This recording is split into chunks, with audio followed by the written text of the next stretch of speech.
to a lot of activities and powerful lessons. And so I want to just start out sharing with you things that I have been so blessed to do. I have been on a powerful journey of decluttering. And I've talked about that. I've talked about that with you for many weeks. And I know that I haven't shared in the last couple of weeks, but I have been up to some very powerful lessons. I'm just so grateful. I really am. I am grateful for what God continues to do in my life. So I am on the journey still of decluttering. I have, with the help of my amazing stylist, Nia G, I've been able to reorganize my side of the closet. There's still work that I want to do. I want to organize my books. I am an avid reader. I'm grateful for the opportunity to be able to get back into reading. I love reading. So I will need to organize my books, and that's going to be a tough one too, because it's going to be hard to say, oh, I want to keep this book, or do I want to let this one go? So that's something that I need to start. And there's some other things that I want to organize in my closet. But for the most part, I am so grateful that I started that process, and so much was done. I was able to donate a lot of clothes, and I'm just grateful. I'm grateful for the ability and the opportunity to be the kind of person that I am, and I love to share and I love to support others. And so donating is huge for me. I've been able to reorganize my husband and I our linen closet. So I am doing a lot of decluttering. Space is very important. Just uninterrupted, free environment space. Getting to sit in the quiet moments in space, in my office, in our bedroom, in our home. Just having space, an environment that's comfortable and affirming. So I am still in the process of decluttering. I am grateful for getting so much done. So that is a continued journey that I'm on. Space, self-care, walking, uh, just making sure that I am prioritizing me. so so that's important, and I hope that you are getting an opportunity to prioritize you. Self-care is important. It is important from a mental, emotional, physical, financial space, offering good self-care to yourself. So I'm hoping that you are able to do that and continue to join me here on Sonja Soulsations as I continue to talk about the importance of self-care, the importance of restorative rest. I hope you had the opportunity to visit and read and listen to many interviews from the Bishop of the NAP Ministry. But restorative rest is our right. And so I am so thankful that I have revisited rest, taking a nap, getting a good night's rest. It's important. Self-care, rest, decluttering, safe space. Safe spaces are important.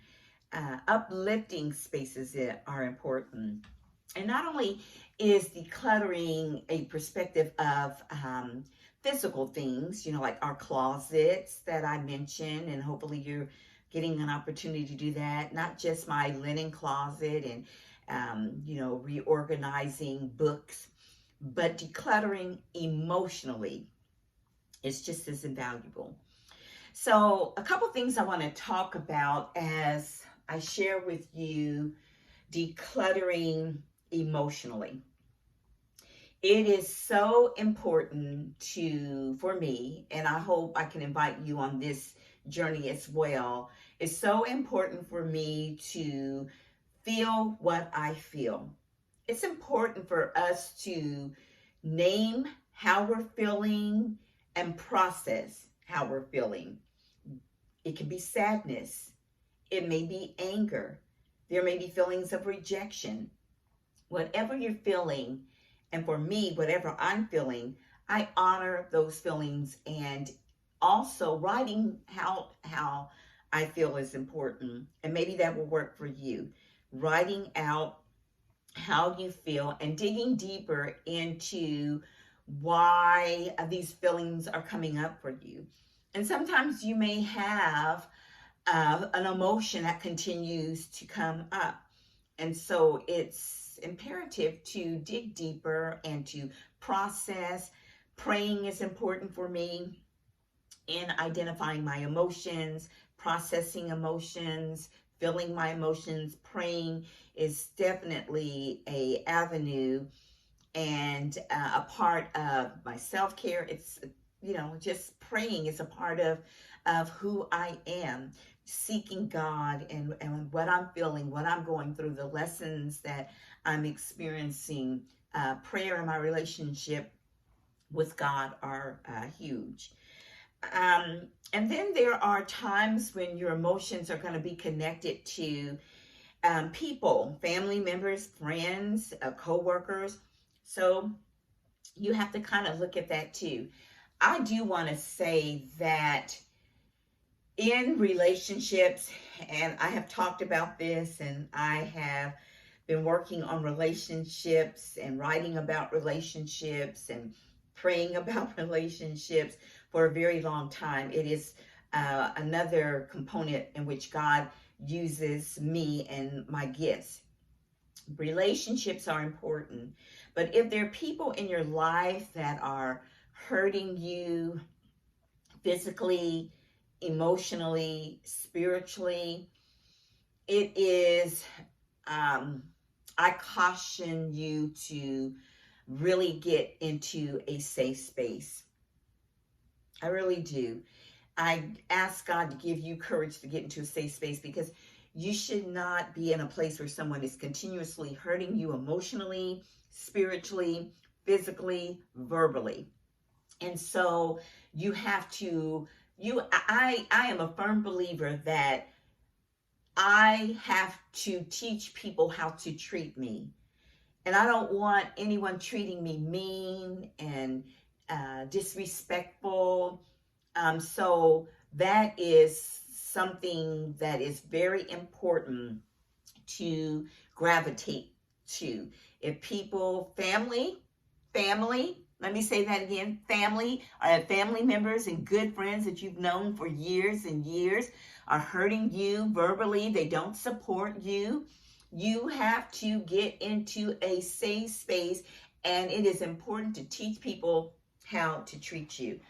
Another thing that I have found over my years is that people will put themselves in competition with me, and I have no idea that they're doing it. Or they have made a comparison about what's going on in my life, and comparing my life with their life, or my situation with their situation, and I have no idea about it. And then when you reach out, I have found many times I've reached out to friends and family members, certain friends and certain family members, and they can't show up for me the way I have shown up for them. They don't support me the way that I have supported them. They can be mean, and they can be very unkind, and isolate themselves from me. And that's another thing that is so important to gravitate through in emotions. I do believe that we give one another space. I believe in that.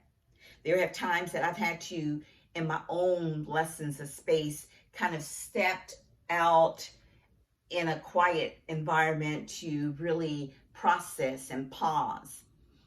That's a little bit different from when I'm reaching out, and I'm continuously reaching out, and I'm continuously reaching out and wanting to be in relationship with someone, and they are silent. So you really do. I find it's important in decluttering emotionally to dig deeper, find out where those emotions, what are they surrounding, what are triggering your emotions. Is it how you continue to let someone treat you? Is it a hurtful situation? Is it someone that's not showing up for you and you keep showing up for them? Or are you this strong person that's always encouraging others, very strong, very supportive? And then when you need those same people to be supportive and strong for you and a listening presence for you, they can't be there for you. So these are things that I feel are important to gravitate to, pray about, pause, and process. Emotions, decluttering emotionally. Are you anxious about something? You know, where did that originate? The anxiousness, the worry. Uh, and I am so like affirming of mental therapy, counseling from a mental perspective, emotional, spiritually. Sometimes you just need to step away and connect with professional counselors. I believe in therapy. I believe in therapy. So this is another way that you can impact your emotions of anger, anxiousness, worry. So I do believe in that, and that's very impactful in decluttering emotionally. Finding out where all of the emotions that you're experiencing, where do they originate? How do they come into being? Is it something that's so it immobilizes you? Is it pain, a physical pain, a spiritual pain? So decluttering emotionally is important. You know, processing how I feel is very important. It is. It is. And I have always been that person. I am the person that when I feel sad, I'm gonna be sad. I'm not gonna let someone make me feel any different because I feel sad. I can't worry about what other people think about me. And that's another thing to declutter emotionally, is when you are basing your life on what people think about you. You can't do that. You have to, and I invite, because I'm not telling anybody what to do. I'm gonna tell you what works for me. For me, going to God and saying, God, this is how I'm feeling. Help me through this process. Is this an emotion that is stemming from something that I don't even know about, but God, you know about it. Can you share with me? Can you help me through this?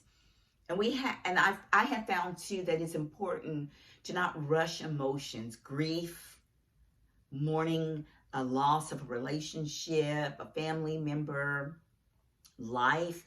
There's so much going on in our world right now, and grief is something we do. Something that's important to do is to grieve. Decluttering emotionally.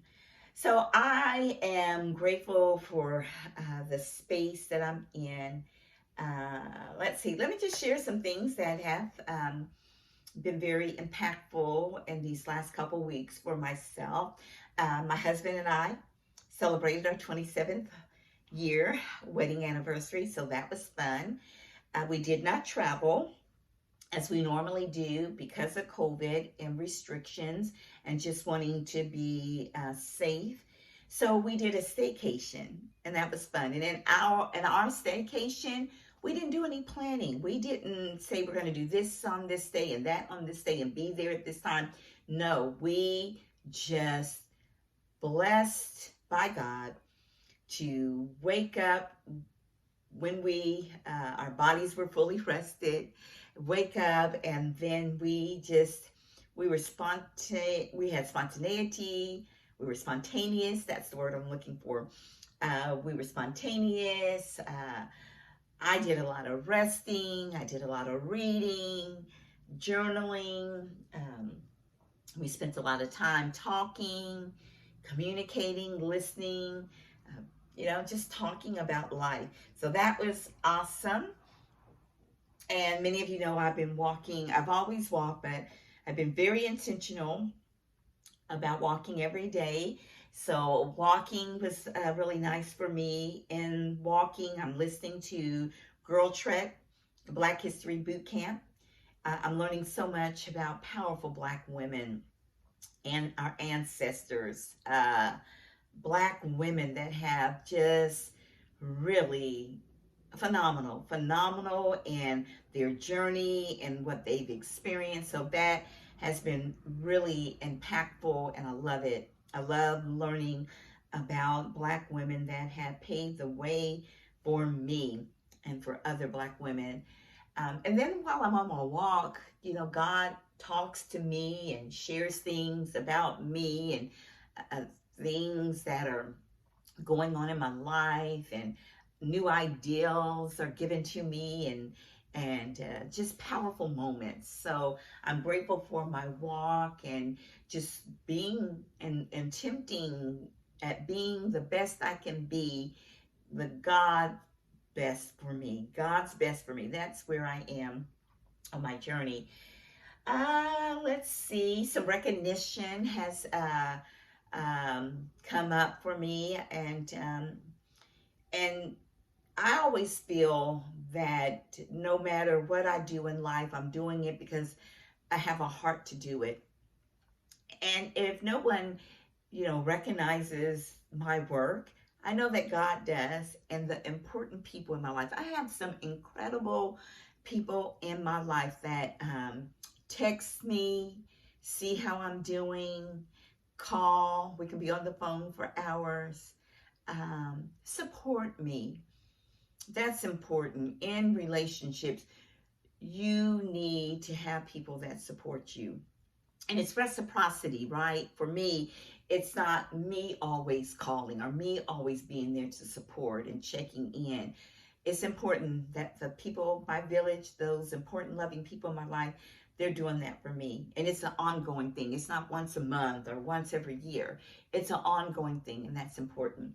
I am grateful for that. And so, in recognition and affirmation, it's beautiful when you have people that see you, and in that you are valuable. God sees me, and God shares with me that I am valuable. And God has people in my life that say, Sonja, we see you, and what you're doing is beautiful and uplifting. And I have those people in my life. And not that I need recognition on a grand scale, right? I don't need that. But I do need, and I'm glad that I have loving, kind family, certain family members, certain friends that are ongoing in my life, and are they see me and support and love me. And I'm an encourager. And I will say this, encouragers need encouragement. So I have that. Let's see what else I'm sharing. Next time I'm going to talk about how to declutter spiritually. That's a huge one too. I believe that any doctrine of faith tradition that minimize the ministry of women, shameful. And I am a Black woman that is in ministry, and I will forever speak out when women are denied the opportunity to share the gospel. I will always forever speak out when women are denied leadership and equality and equity. I will forever speak out when women are minimized and degraded in the scriptures, but the male who is also in that space is never diminished as such. I will forever speak out against disrespectful ways that women are viewed and faith traditions. So we'll talk more about that. And I also feel that when we don't speak up, when we as women, we as Black women don't speak up, when we are silent about injustice and inequality and the way that men and women in the ministry will, uh, diminish and use inappropriate words around women and around women in their struggle. When we don't speak up about that, shameful. Shameful. So I'll revisit that. You can see how passionate I am about that. I'll say one last thing. Let me give you an example of what I'm speaking about. When in the text, when the woman was found to be in an adulterous affair, the community brought this woman who is not named, a unnamed woman. That's another pet peeve of mine, when we don't name women, when we don't respect women's names and mispronounce women's names and misspell them on a continual basis. My name is always misspelled and mispronounced. It's Sonja with a J. But this unnamed woman was brought to Jesus in her community, not the man. The man was not there, and they wanted to stone her. So that's an example of what I'm talking about, when men and women in ministry and in leadership positions diminish women and call women inappropriate names. Even when the women are struggling, and when women are in pain and women are hurting, to diminish women and to call them inappropriate names. And one day I may get on here and talk about the names that women are called and what women call themselves, inappropriate names that women call themselves. So and doctrines that do not use inclusive language. I can go on and on and on, but I will stop, because I will talk about spiritual decluttering the next time. And then one last thing, this just kind of popped in my head too as I'm on here. I want to say too that show up for people. Show up. Show up. Show up for people. Your people.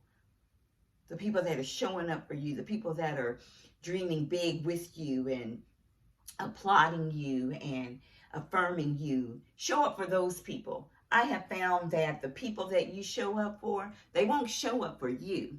You've been supporting them, they won't show up for you, but they will show up for people that mistreat them. They will show up for people that have no good thing going on for them. They're just using them to get to their next level, but they'll show up for those people, but they won't show up for you, and you've been supporting them. And I'm a firm believer in, we have to respect the other's time. I get that. But I'm also this person that says, hey, pick up the phone and call me. I'm going to pick up the phone and call you.